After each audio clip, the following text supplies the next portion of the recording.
Coming up next on the show is headlines across Africa. Don't go. Headlines across Africa. Headlines across Africa. Headlines across Africa. Headlines across Africa. Well, today we're going to quite some interesting places. We have Malawi, we have Togo, and we have Gabon. Okay. Interesting, you said. Yeah, Okay. Right. Let's hear it. I said interesting places. I didn't say stories. Yeah, So I'm just- saying interesting places. Okay. Well, starting from Togo, we're reading Right. from the Togo Tribune, Mm-hmm. and the headline says CEET scandal. Big corruption revelations follow general audits. Right. Mm-hmm. Well, the Electoral Energy Company of Togo, CEET, violates the laws that govern public procurement. In the 2016 audit report, the firm notes that the total amount of contracts awarded in 2016 by the Electric Energy Company of Togo amounts to 7,152,000. No, that's 7 billion actually. So it amounts to around 8 billion CFA francs for a total of 33 contracts. Whoa. The Okay. sample consists of 19 contracts that are totaling around 6 billion CFA francs, which represents 58% in number and 85% in value of past contracts. But the findings show that 39% of the total contracts were made via over-the-counter. Incongruity when we know that the threshold prescribed by the text is 10%. Another situation that provides information on the inconsistent management of the CEET is the rate of setting endorsements. While it is said that beyond 20% of a market's total as an endorsement, the market will have to be ironed at the CET. There have been times when endorsements have gone beyond 100% of the market. The stipulations relating to the amount of a contract can only be changed by endorsement and within the limit of 20% of the total value of the contract.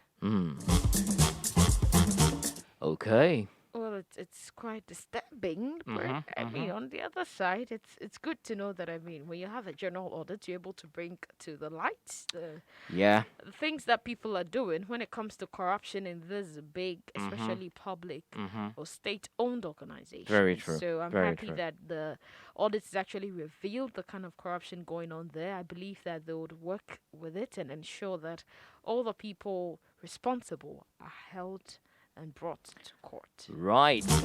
Accountability, yeah. Okay. Well, moving on away from that, we go to Malawi. Okay. So, teachers resolved to call off strike as negotiations for COVID-19 risk allowances continue.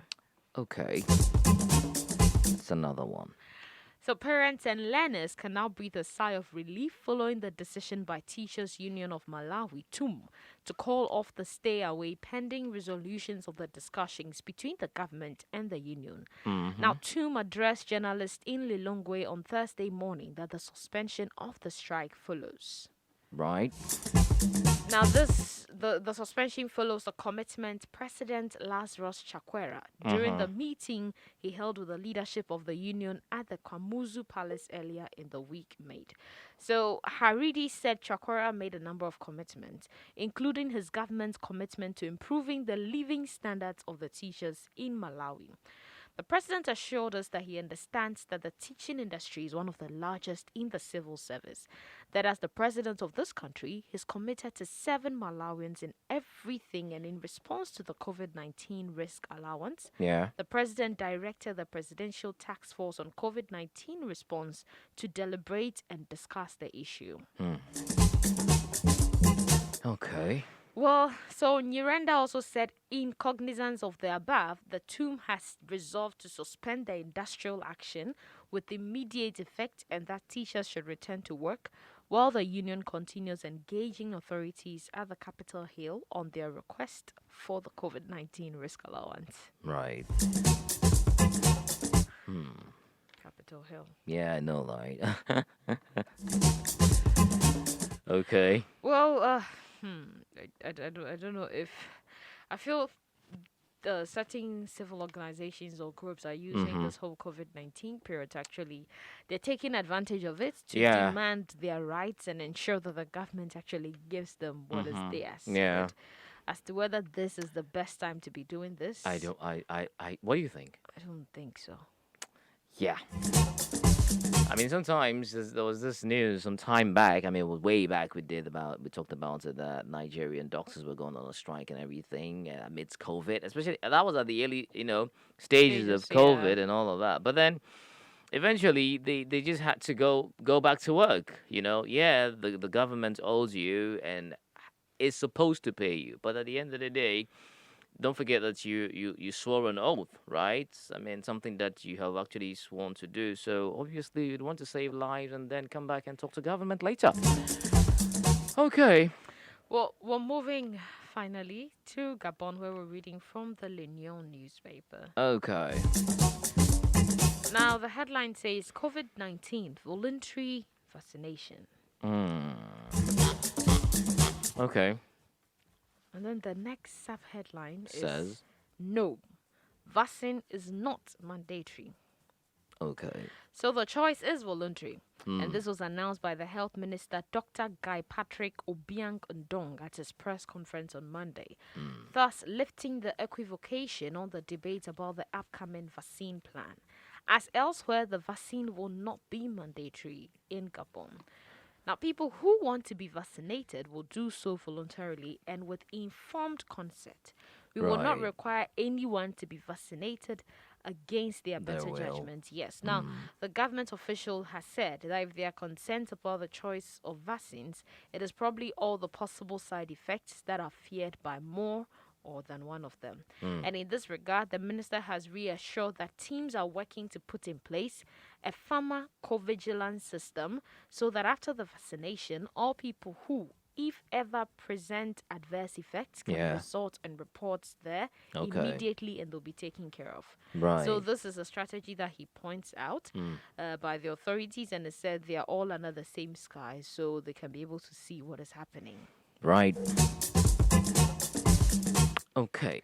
So if you like, don't take. Yeah, that's you want clear. steak. At least, yeah, that's clear. But well, I think it's good that there's that sense of freedom, free will. Decide to take or not. At the end of the day, it all boils down to it all boils down to your decision, because maybe you didn't want to take the vaccine, and then maybe the government goes like, everyone, there's a mandatory exercise that everyone has to take. So once things really don't go well for you or go sideways, that's where you start pointing fingers and I told you so, I wasn't going to take it. So it could bring a whole lot of back and forth and all of that, which is not really, really welcoming at this point. Okay, that's all we have. Yes, that's Full all we have for headlines headlines across Africa. across Africa. Thank you. The show is Africa Daily on Africa Global Radio, and you are welcome to join us via our website, africaglobalradio.com. Stream us, and we are live. While you do so, you can also share your thoughts with us. Just make a comment here through our Facebook page, Africa Global Radio, on Twitter, AF Global Radio, the hashtag is the Africa Daily Show, or through our WhatsApp platform, +233 2070 64680.